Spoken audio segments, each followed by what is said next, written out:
모르면 모두가 손해보는 당신의 상속재산이 사라질 수도 있습니다. 이렇게 정신없이 싸우다 보면 큰 문제가 발생할 수 있습니다. 상속세액이 10억이라고 가정할 경우에 즉 2억을 추가로 납부해야 되는 거고요.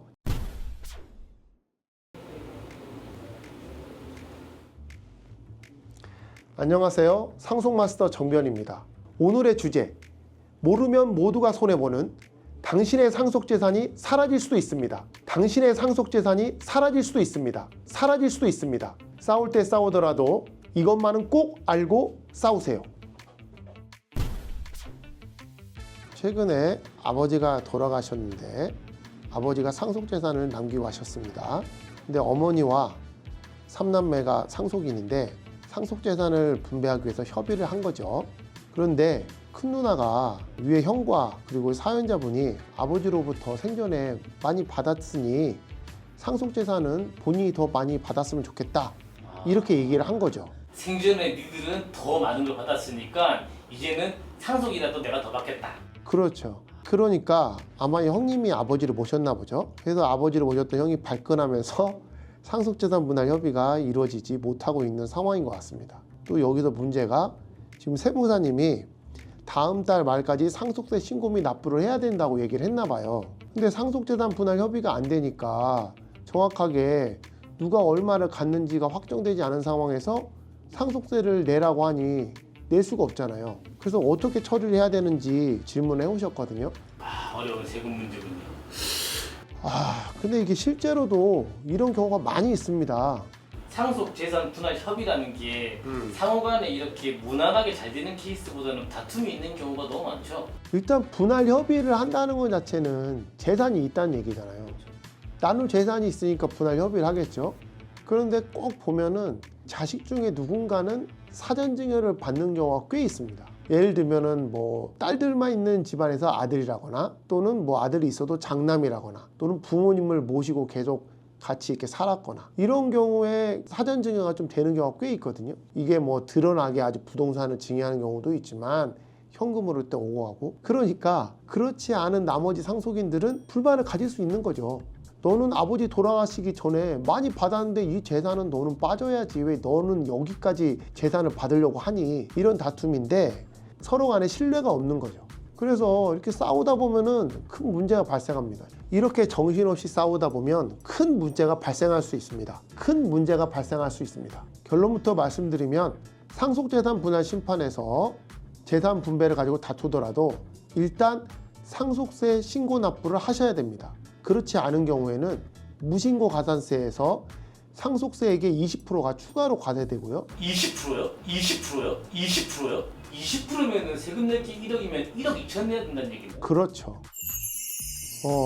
이게 상속재산 분할은요, 먼저 협의에 의해서 진행을 하다가 협의가 이루어지지 않으면 별 수 없이 가정법원에 상속재산 분할 심판 청구를 해서 나눌 수밖에 없습니다. 그런데 이 상속재산 분할 협의를 하다가 안 돼서 상속재산 분할 심판을 가더라도 상속세 신고 납부 기한이 연장되지는 않습니다. 그러면 상속세 신고 납부 기한은 언제일까요? 피상속인이 사망한 날이 속하는 달의 말일로부터 6개월이 되는 날까지가 상속세 신고 납부 기한입니다. 그래서 상속재산 분할 협의를 하다가 이 상속세 신고 기한을 놓치는 경우가 간혹 있습니다. 그런데 이 상속세 신고 기한을 놓치면 어떤 문제가 발생하냐면요, 일단 무신고 가산세가 붙습니다. 무신고 가산세는 원래 납부해야 할 상속세액의 20% 상당액을 추가로 더 내는 겁니다. 그리고 이것만 내느냐? 그렇지 않습니다.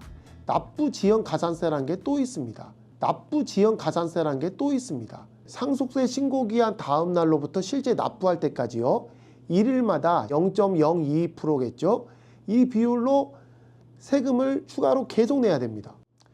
상속세액이 10억이라고 가정할 경우에 무신고 가산세는 세액의 20%, 즉 2억을 추가로 납부해야 되는 거고요. 납부지연 가산세는 1일마다 0.022%가 계속 가산이 되는 겁니다. 무심코 생각 안 하고 계속 분쟁만 하다 보면은 내야 될 세금이 엄청 늘어나는 거네요. 맞습니다. 그렇기 때문에 상속재산 중에서 일단은 상속세를 먼저 신고하고 납부를 하는 게 중요합니다.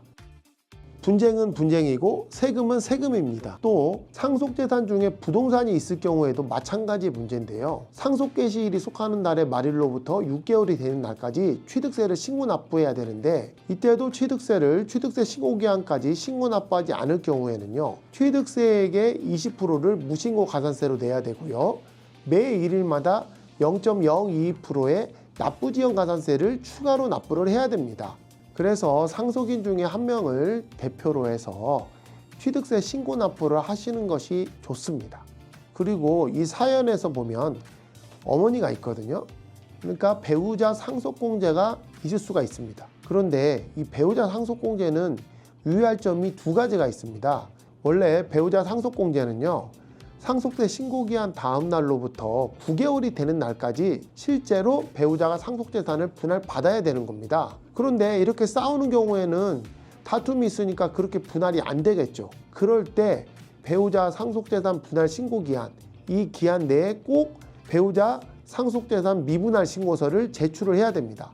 즉 상속재산 분할 심판으로 인해서 다투고 있어서 실제로 배우자가 재산을 분할받는 데는 어렵다. 그래서 미분할로 신고서를 제출해야만 되고요. 그리고 언젠가는 상속재산 분할 심판이 끝나겠죠. 그럼 이 확정된 날로부터 6개월 이내에 실제로 그 확정된 내용에 따라서 상속재산을 배우자가 분할받아야 되는 겁니다. 그래야 비로소 배우자 상속공제를 적용받아서 세금을 안 낼 수가 있는 겁니다.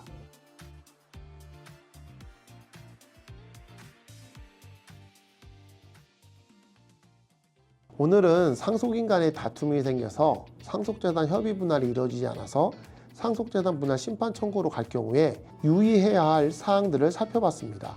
상속재산 분할 심판 청구에서 다투더라도 꼭 상속세, 취득세는 신고 납부하시기 바랍니다. 복잡하고 어려운 상속 문제를 쉽고 속 시원하게 풀어주는 상속마스터 정변이었습니다. 여러분들의 구독과 좋아요 부탁드립니다. 감사합니다.